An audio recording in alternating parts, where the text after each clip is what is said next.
الفرنسية خالدة.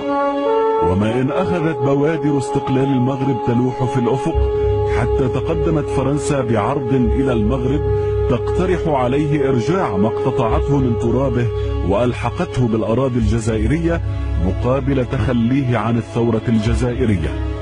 رفض الملك محمد الخامس العرض والمقترحات الفرنسية، وفضل التفاهم مع قادة الثورة الجزائرية على أساس تعهد خطي موقع من طرف السيد فرحات عباس بوصفه رئيس الحكومة الجزائرية المؤقتة. نسينا باللي محمد الخامس الله يرحمه هو اللي عاون الجزائر في وقت الثورة. يافي دي زوزين دارممون في المغرب، كان يافي 5 يوزين دارممون. لو كان مشي المغرب في وقت الثورة مع محمد الخامس الله يرحمه الجزائر ما توليش تستقل.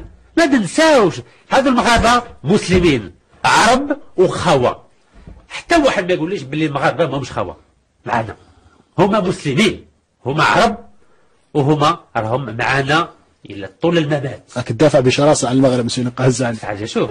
ومما جاء في هذا التعهد إن الحكومة المؤقتة للجمهورية الجزائرية تعترف من جهتها أن مشكلة الأراضي التي أقرت فرنسا حدودها بصفة جائرة سيتوصل إلى حل في شأنها عن طريق المفاوضات بين حكومة المملكة المغربية وحكومة الجزائر عندما تحصل الجزائر على استقلال.